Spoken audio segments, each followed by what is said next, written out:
Hello നമസ്കാരം, രേണുസുതിയാണ്. നിങ്ങൾക്കൊക്കെ അറിയാം, ഞാനൊരിക്കലും എന്താ പറയുക, ഈ രോഗം വന്ന ഒരു മനുഷ്യനും എന്താ പറയുക, രോഗം വന്ന് കള്ളം പറയത്തില്ല. നിങ്ങൾക്ക് എല്ലാവർക്കും അറിയാവുന്ന ഇത് എന്തിനാണ് ഇട്ടേക്കുന്നത്? ഇത് വെറുതെ ഇടത്തില്ലല്ലോ. ഇത് ഹാർട്ടിലോട്ടുള്ള പിക്ക് ലൈനാണ്. ഇത് വെറുതെ ഒരാൾക്ക് രോഗമില്ലാത്ത ഒരാൾക്ക് കുത്തിയിടത്തില്ല. ഞാൻ പറയാൻ വന്ന വേറൊന്നുമല്ല, പറയുന്നവർ പറഞ്ഞുകൊണ്ടിരിക്കട്ടെ, എനിക്ക് കുഴപ്പമില്ല. എന്നെ സ്നേഹിക്കാൻ ഒരുപാട് പേരുണ്ട്, അവരൊക്കെ എൻ്റെ കൂടെ ഉണ്ട്. പിന്നെ നിങ്ങൾക്കറിയാം, കുറേ വ്ളോഗേഴ്സ് വ്ളോഗ് ചെയ്ത് എനിക്ക് ഓർമ്മയില്ലെന്ന് പറഞ്ഞ് ഊർജ്ജസ്വലതയോടെ വന്ന് ഞാൻ എന്നും അങ്ങനെ കിടക്കണമെന്നാണോ നിങ്ങളുടെയൊക്കെ ആഗ്രഹം? അപ്പം ഞാൻ കീമോ കഴിഞ്ഞാൽ നിങ്ങൾക്കറിയാം, അറിയാവുന്നവരോട് ചോദിച്ചാൽ മതി. കീമോ കഴിഞ്ഞാൽ നമുക്ക് നമ്മുടെ ഓർമ്മയും കാര്യങ്ങളൊക്കെ ജസ്റ്റ് പോവുകയും അതുപോലെ കിടപ്പായിരിക്കും. കിടന്നുകൊണ്ട് ആ സമയത്തെടുത്ത വീഡിയോ ആണത്. അത് കഴിഞ്ഞ് ഞാൻ ഓക്കെ ആയി വന്നു. എപ്പോഴും എൻ്റെ കുഞ്ഞിന് വേണ്ടി ഞാൻ ഓക്കെ ആയല്ലേ പറ്റത്തുള്ളൂ. എന്നെ സ്നേഹിക്കുന്ന ഒരുപാട് പേരുണ്ട്. പിന്നെ നിങ്ങൾക്കറിയാം, എൻ്റെ വരുമാന മാർഗം ഇപ്പം ഒന്നുമില്ല. ഞാനിവിടെ കിടപ്പാണ്. ഈ യൂട്യൂബ് ചാനലൊക്കെ ഉള്ളു. അപ്പം എൻ്റെ ഈ രോഗത്തിൻ്റെ പരിമിതി വെച്ച് തൊട്ടടുത്ത് എവിടെയെങ്കിലുമൊക്കെ പഴയ പോലെ എനിക്ക് പ്രമോഷനോ ഇനോഗ്രേഷനോ ചെറിയ ചെറിയ ഷൂട്ടോ കാര്യങ്ങളോ ഒക്കെ ഉണ്ടെങ്കിൽ നിങ്ങൾ പഴയ പോലെ എൻ്റെ മാനേജറെ നിങ്ങൾ കോണ്ടാക്റ്റ് ചെയ്യണം. എൻ്റെ പരിമിതിക്കനുസരിച്ച് ഞാനതെല്ലാം ചെയ്യും.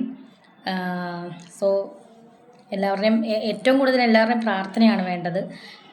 സത്യം പറഞ്ഞാൽ ടെൻഷനാണ് ഓരോ ദിവസം. നിങ്ങൾക്കറിയാം, ക്യാൻസർ രോഗത്തിന് ഒരുപാട് മരുന്നും മെഡിസിൻസും ഒക്കെ ആവശ്യമാണ്. അതിനൊക്കെ ഒരുപാട് പൈസ ആവശ്യമാണ്. ഇപ്പം ഞാൻ പ്രോഗ്രാമൊന്നും ഇല്ലാതിരിക്കുകയാണ്.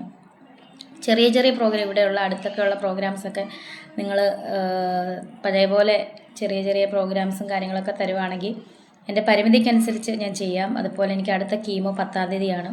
അപ്പോൾ അത് കഴിഞ്ഞിട്ട് കുറച്ച് നാൾ എന്തായാലും റെസ്റ്റ് വേണം. ഇപ്പോഴും റെസ്റ്റിലാണ് ഞാൻ. റെസ്റ്റ് അല്ലെന്നല്ല, ഞാനിങ്ങനെ കിടന്നിട്ട് എനിക്ക് മാനസികമായിട്ട് ഭയങ്കര ബുദ്ധിമുട്ട്. അത് അങ്ങനെയാണ് ഞാൻ ഓരോ വീഡിയോസ് റീൽസൊക്കെ ചെയ്യുന്നത്. അതിനും കുറ്റം കണ്ടുപിടിക്കാനാണ് ആൾക്കാർ. സാരമില്ല, ഞാനതൊന്നും മൈൻഡ് ചെയ്യാറില്ല. എല്ലാവരുടെയും പ്രാർത്ഥന എൻ്റെ കൂടെ കാണണം. So thank you. തീർച്ചയായും പ്രാർത്ഥന ഉണ്ടാവും. കാരണം നമ്മളെ കൊണ്ടൊക്കെ അതേ പറ്റുള്ളൂ. പ്രാർത്ഥിക്കാൻ മാത്രമേ പറ്റത്തുള്ളൂ. പ്രാർത്ഥിക്കാം. അതുപോലെ തന്നെ തീർച്ചയായും ഇതൊക്കെ പോരാടി, ഈ രോഗത്തിൻ്റെയൊക്കെ എല്ലാം പോരാടി തിരിച്ചു വരണമെന്ന് തന്നെയാണ് പ്രാർത്ഥിക്കുന്നതും ആഗ്രഹിക്കുന്നതും. അതിനിടയ്ക്ക് വെറുതെ ഓരോരോ വിവാദങ്ങൾ ഉണ്ടാക്കാതിരിക്കുക. ഇപ്പോൾ ഉദാഹരണത്തിന് കഴിഞ്ഞ ദിവസം കിച്ചു ആയിട്ടുള്ളൊരു ഇഷ്യൂ, കിച്ചു ഒരു വീഡിയോ വന്നിട്ടു, അതിന് മറുപടിയായിട്ട് രേണു വേറൊരു വീഡിയോ ഇട്ടു. അതൊക്കെ ഒഴിവാക്കുക. കാരണം ഈ ഒരു അവസ്ഥയിൽ നിങ്ങൾക്ക് വേണ്ടത് നല്ല ട്രീറ്റ്മെൻറ്റ്, അതുപോലെ നല്ല മനസ്സമാധാനമാണ് വേണ്ടത്. ഇതുപോലെ ഓരോ കാര്യങ്ങളും സോഷ്യൽ മീഡിയയിൽ വന്ന് പറയുമ്പോൾ അത് കാണുന്ന ആൾക്കാർ നെഗറ്റീവ് പറയും.